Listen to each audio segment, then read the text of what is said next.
All right, let's get right into this. We're going to be talking about a really chilling creature from Hindi folklore. It's a shapeshifter, but this thing does way more than just haunt you from the shadows. See, it gets inside your head, sits right there next to you, and then it turns your best friends into your worst enemies.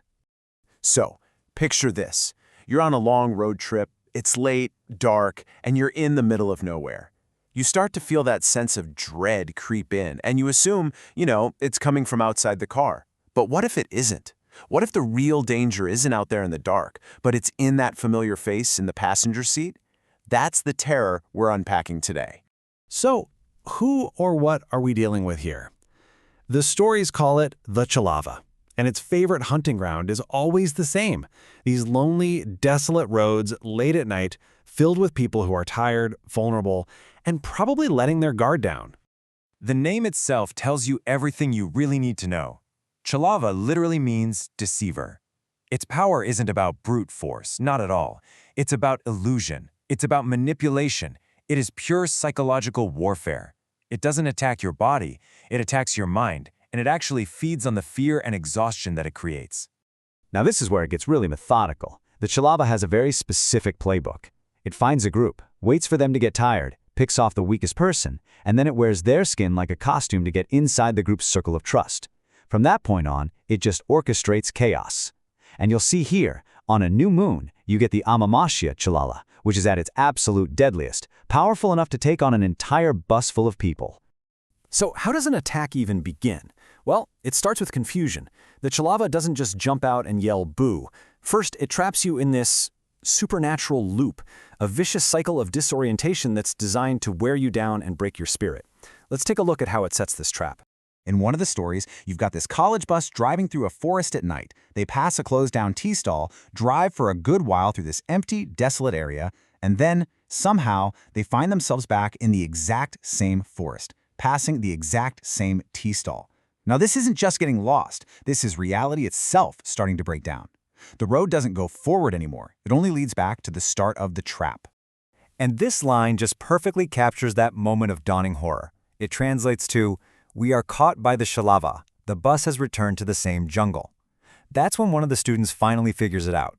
The fear isn't just about some ghost, it's that terrifying realization that you are completely and utterly trapped. The basic laws of physics just don't apply to you anymore. But being trapped? That's only step one. Once the Chalava has its victims confused and terrified, it makes its most dangerous move. It doesn't stay on the outside looking in. Oh no, it comes inside. Okay, here's the critical part of its plan. The Chalava isolates the most exhausted person in the group, someone like Sham, who wanders off from the bus, or Adi from the car, and it kills them instantly. Then it possesses their body, creating a perfect, undetectable copy. To everyone else, their friend has just returned, but what they've really done is welcome the predator right into their ranks. But there are always clues, right? Subtle little tells. The real Sham was quiet, kind of kept to himself. The imposter Sham, all of a sudden he's an expert on supernatural lore. The real Adi was a pretty cautious guy. The imposter Adi is the one pushing everyone to go to that dangerous, isolated diner. The imposter always acts just a little bit off. It talks too much, it knows too much, and its main goal is to turn everyone against each other. And this is just brilliant. The imposter Sham literally confesses his entire plan, but he's disguised it as just an explanation of folklore. He's telling them exactly who he is and what he's done, but they're all too panicked to see it. He's hiding in plain sight, using their own fear as a smokescreen. So once that imposter is in place, the real attack begins. And it's not a physical fight, it is a full-blown psychological assault, specifically designed to make the victims destroy themselves. Just look at the attack on Shashil Sir, the teacher from the bus story.